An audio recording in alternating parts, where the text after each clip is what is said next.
The Dyatlov Pass Mystery, 1959. In the winter of 1959, 9 young hikers set out on a ski expedition into the remote Ural Mountains of the Soviet Union. They were experienced, strong, and well-trained. None of them were amateurs. Their leader was Igor Dyatlov, a 23-year-old engineering student. The group planned a challenging trip across the snowy mountains that would earn them a high-level hiking certification. But something happened in the mountains that night.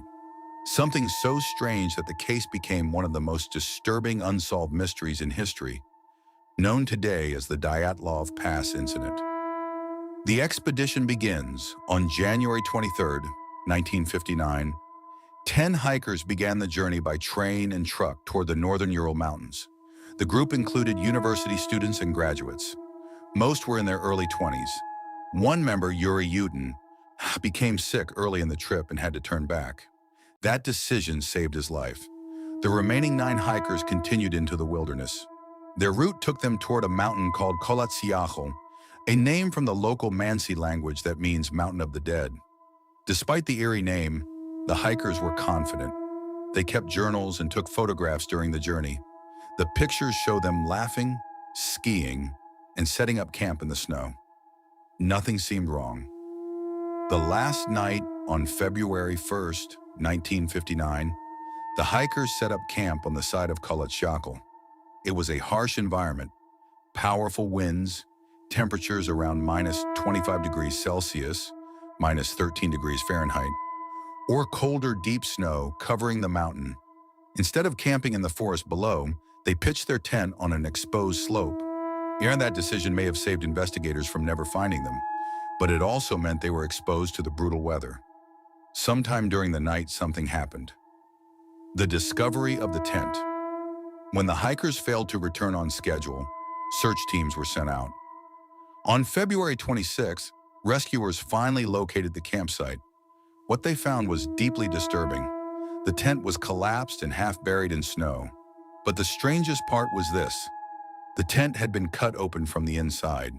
Instead of using the entrance, the hikers had slashed their way out of the tent. Even more alarming, their boots were still inside. Many of their coats and gear remained.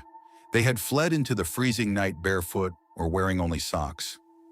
Outside the tent, investigators saw footprints in the snow. The prints showed the hikers walking calmly down the slope, kind of not running. Then the tracks disappeared. The first bodies following the footprints, searchers found the first 2 bodies near a forest about 1.5 kilometers, 1 mile away from the tent. They were Yuri Krivonashenko and Yuri Doroshenko. Both were lying under a cedar tree. Signs suggested they had tried to start a fire. Burned branches were scattered around them, but they were nearly naked in the snow. Their cause of death was hypothermia. Above them, investigators noticed something chilling. Branches of the cedar tree were broken up to 5 meters high, as if someone had climbed the tree in panic to look for something. More bodies found. Over the next weeks, search teams discovered more members of the group scattered across the snow. 3 hikers were found between the cedar tree and the tent. Igor Dyatlov, Zinaida Kolmogorova, Rustem Slobodin. It looked as if they had been trying to return to the tent. All 3 died from hypothermia, but the mystery deepened when the remaining 4 hikers were finally discovered months later. The most terrifying discoveries. The last 4 bodies were found in May, buried under deep snow in a ravine. They were Ludmila Dubinina, Alexander Zolotaryov, Nikolai Thibault-Brignol, Semyon Zolotaryov. Their injuries shocked investigators.